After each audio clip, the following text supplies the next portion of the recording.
आश्वासन नहीं परिणाम चाहिए, वादा नहीं हिसाब चाहिए, घोषणा नहीं निर्णय चाहिए, इंतजार नहीं पृथक निगम चाहिए।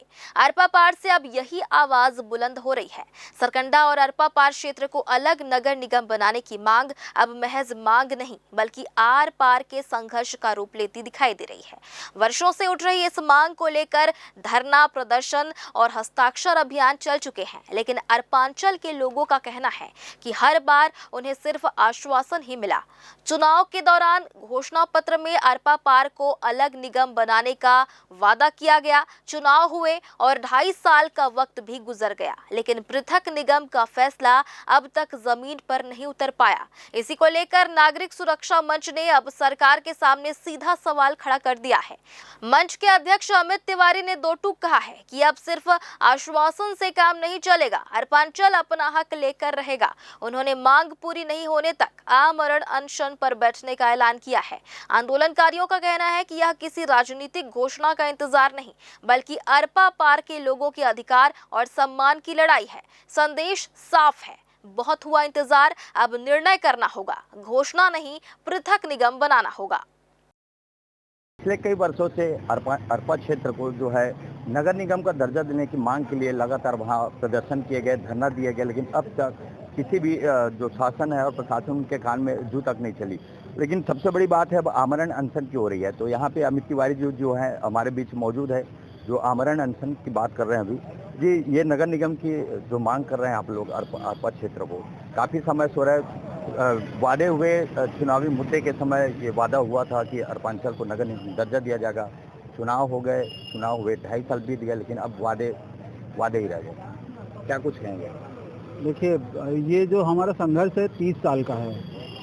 ये 30 साल से हम संघर्षरत हैं कि अरपा पार क्षेत्र को नगर निगम घोषित करो, पर प्रशासन के कानों में जू नहीं रही थी। और मैं विशेषकर यहाँ के जो जनप्रतिनिधि हैं उनको गुलाब देने लाया था। उनको मतलब गजब का उनका एक तरह का परफॉर्मेंस है कि इतने बड़े मुद्दे को और जनहित के मुद्दे को सिरे से खारिज करते हैं। वो इसको गंभीरता से किसी ने नहीं लिया। ये बहुत दुखद बात है और हमको अब सभी तरह के आंदोलन इसमें हो चुके हैं। सड़क पे आकर के किए, धरने दिए, प्रदर्शन किए, भूख हड़ताल में बैठे, हस्ताक्षर अभियान चलाए, मंत्रियों से मिले, नेताओं से मिले, पर रिजल्ट टाइम से। तो हम आज मजबूर हमको कर दिया गया है कि हम इस स्टेज पे पहुंच गए हैं कि हमको आमरण अनशन करना पड़ रहा है। 19 गांवों को भी नगर निगम में लिया गया है। विकास के नाम पर केवल दिखावे हो रहे हैं। न वहाँ मूलभूत सुविधाएं, न नालियां हैं, न सड़कें, न बिजली है। वहाँ पानी का जल भराव इस तरह इतना हो जाता है, आप खुद देखे होंगे डीएलएस कॉलेज के पीछे का एरिया पूरा डूब गया था। अब फिर से ये मांग उठ रही है, नगर निगम जो दर्जा मिलेगा, विकास भी होंगे। तो क्या लगता है कि प्रशासन विकास करेगी? अभी भी तो 19 गाँवों को लिया गया है निगम में, लेकिन मुझे नहीं लगता, क्योंकि आप देखेंगे अरपा पार क्षेत्र जो है नदी के उस तरफ का एरिया हमेशा से ही उपेक्षित रहा है। जब नगर निगम में पर्याप्त मात्रा में फंड होता था तब भी उधर किसी प्रकार का विकास काम नहीं हुआ है। विकास वहाँ के लोगों ने किया है, व्यापारियों ने, बड़े जो व्यापारी हैं, बड़े जो ब्रांड्स आए हैं, वो बताए हैं कि उन्होंने बताया है कि ये अरपा पार क्षेत्र जो है विकसित क्षेत्र बनने जा रहा है। पर प्रशासन स्तर पे कोई भी तरह की कार्रवाई नहीं। आज अभी पिछले दिनों जो बाढ़ आई थी उसमें किस तरह से अरपा पार डूबा था। नालियां नहीं है, वहाँ पे नाले नहीं हैं, किसी प्रकार की सुविधा आम जनता को नहीं मिल रही है। सड़कें टूट गई है, नालियां टूटी हुई है, किसी को कोई लेना देना नहीं है।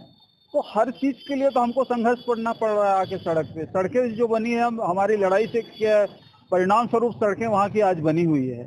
तो आप नगर निगम, अब एक तरह का उदाहरण ये है कि 10 बच्चे पैदा कर लिए पर पालने की औकात एक की भी नहीं है।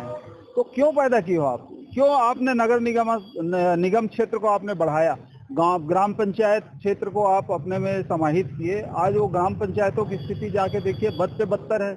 इसके लिए कौन जिम्मेदार है? प्रशासन जिम्मेदार है, नगर निगम जिम्मेदार है उसके लिए। लगातार 30 वर्षों से आप धरना देते हुए आ रहे हैं पूरे सरकंडा वासी अरपांचल के लोग, लेकिन अब ये आमरण अनशन का आपने जो जिम्मा उठाया है, ये क्या कुछ लगता है आपको? ये जो करने के पीछे की वजह क्या है? क्या कहेंगे? कोई वजह नहीं है, ये खंदक की लड़ाई है अब ये लोकतंत्र में इस सत्याग्रह को सर्वाधिक बड़ा माना जाता है। हम बताना चाहते हैं कि आप नहीं दोगे तो हम अपनी जान दे देंगे। हम बिना खाना पीना छोड़ के आमरण अनशन पे बैठेंगे, पर नगर निगम लेके रहेंगे। नगर निगम लेके रहेंगे चाहे जान ले लो, ये अमित तिवारी के बोल थे। अब बात करेंगे बड़े भाई जी से, क्योंकि आप एक स्वास्थ्य विभाग से जुड़े हुए हैं। सरकंडा पार में स्वास्थ्य को लेकर आपका क्या कहना है? ना कोई बड़ा अस्पताल है, ना ही वहाँ पे विकास हो रहे हैं, क्या केवल वादे चुनाव तक ही सीमित रहते हैं?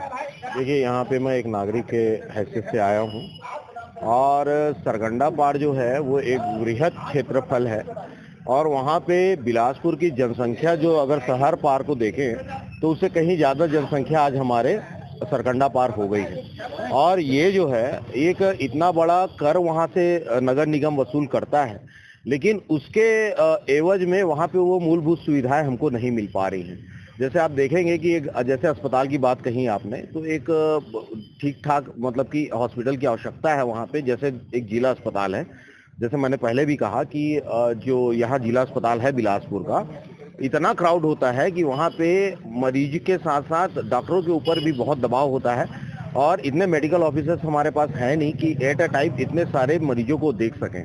तो एक अगर उस पार की भी भीड़ यहाँ पे आती है तो वो भीड़ कम होगा, ये दोनों के जो लोड है वो भी डिस्ट्रीब्यूट होगा। साथ में जैसे आप हम कंपनी गार्डन के पास खड़े हैं, आज सुबह यहाँ इतने लोग आते हैं कि यहाँ का ऑक्सीजन खत्म होकर के कार्बन डाइऑक्साइड जनरेट करने लगता है। ये आप क्राउड देखिएगा तो एक गार्डन वहाँ पे हो, लोगों के लिए, बच्चों के लिए जाने के लिए, पढ़ने के लिए एक अच्छा सा स्कूल हो, एक प्लेग्राउंड हो, तो ये मूलभूत सुविधाएं जो है जहाँ से मानसिक जो रूप से बच्चा जो होता है वो विकसित होता है। तो जहाँ कंजेस्टेड चीजें देख रहा है कि घर में पानी भर रहा है, नाली का पानी घर आ रहा है और बाहर जा रहा है तो गड्ढे हैं, न गार्डन है, न कुछ है, तो ऐसे में हम अपने बच्चों को क्या परवरिश कर पाएंगे, कि क्या उसको हम सिखा पाएंगे? वो तो इन मूलभूत चीजों से ही लड़ता रहेगा जीवन भर। तो हमको जो है चाहिए कि एक अच्छा और एक शहर का निर्माण हो। ये कोई तोड़ फोड़ वाली बात नहीं है, ये विस्तार की बात है। तो सरकंडा के लोगों भी विस्तार चाहिए, उन्हें भी मूलभूत सुविधाएं चाहिए। तो उसी की मांग हमारे आदरणीय अमित भैया के द्वारा रखा गया है। 1 सितंबर से वो आमरण अनशन पे बैठने वाले हैं। हम सबकी उनके लिए उनके साथ हैं हम लोग, हमारी सहानुभूति है और भैया को हम भगवान से, ईश्वर से प्रार्थना करेंगे कि भैया को उतनी शक्ति दे कि वो आगे बढ़े और नगर निगम लेके रहे। मतलब सरकंडा का क्षेत्र विकास से आज भी अछूता है। बड़ा सा आबादी का क्षेत्र होने के बावजूद भी जो मूलभूत सुविधाएं वो नहीं मिल पा रही, क्या कुछ कहेंगे आदरणीय मिश्र? मैं ऐसे विगत हर धरना आंदोलन में साथ में रहे हैं और काफ़ी लंबे समय से ये धरना आंदोलन चल रहा है पृथक नगर निगम की मांग को लेके। मेरे को ये समझ में नहीं आता है, इन लोग जो बात करते हैं कि डबल इंजन की सरकार, इनकी डबल इंजन की सरकार क्या काम करती है, क्या विकास करती है, ये आज तक नहीं समझ में। यहाँ ट्रिपल इंजन हो गई है। यहाँ ट्रिपल इंजन की सरकार में, यहाँ आप स्वयं जहाँ पे जिस जगह में बैठे हैं वहाँ पे विगत कई वर्षों से एक एयरपोर्ट की मांग को लेके बैठे हुए हैं जो आज तक पूरा नहीं हो पाया है। पृथक नगर निगम की मांग को जो लेके रखे, ये बड़ा मुद्दा है जो इस शहर में आपके बिलासपुर शहर को जो इतना बड़ा विकसित होते जा रहा है, ये बहुत बड़ा मुद्दा है जिसको इन लोग किनारे कर देते हैं। सत्ता में आने के बाद तो और किनारे ही हो जाते हैं कि इस मसले में बातें ही नहीं करते। आज आसपास के जो गांव को लिया गया है, आज उस गांव में आप स्वयं जाके देख लीजिए क्या स्थिति है। आप स्वयं शायद मेरे ख्याल से उस क्षेत्र के गांव में ही रहने वाले व्यक्ति हैं। सिर्फ टैक्स की वसूली के लिए इन लोग नगर निगम बना दिए हैं, किसी प्रकार की कोई सुविधा नहीं है। हम चाहते हैं कि पृथक नगर निगम अरपा क्षेत्र को बनाया जाए, उसमें यदि और कुछ गाँव को लिया जाए तो और ले लिया जाए। बाकी पृथक नगर निगम बहुत लंबे समय की मांग है, इसको पूरा करना चाहिए और इसमें किसी प्रकार का पार्टी नहीं देखना चाहिए कि वो पार्टी ये पार्टी। आप जनहित का मुद्दा है, ये जनहित के मुद्दे में यदि अमित तिवारी जी बैठ रहे हैं, इनके साथ पूरा सरकंडा क्षेत्र है, अरपा क्षेत्र है और इनके साथ हम कंधे से कंधा मिलाकर हर आमरण अनशन में इनके साथ में रहेंगे। तो ये थे अरपांचल के लोग, सरकंडा के वासी और नागरिक सुरक्षा मंच और सरकंडा के जो लोग हैं अब नगर निगम की मांग को लेकर जो अमित तिवारी जी वो आमरण अनशन करने जा रहे हैं। तो अब देखना होगा कि शासन प्रशासन की नींदें अब खुलेगी या फिर अब भी बंद रहेगी। क्या सरकंडा क्षेत्र का विकास हो पाएगा जिस तरह से उसको होना चाहिए? बड़ा आबादी का क्षेत्र है, ये सब अब आगे देखना होगा। कैमरामैन अमर ध्रुव के साथ पिंटू दुबे, ग्रैंड न्यूज से।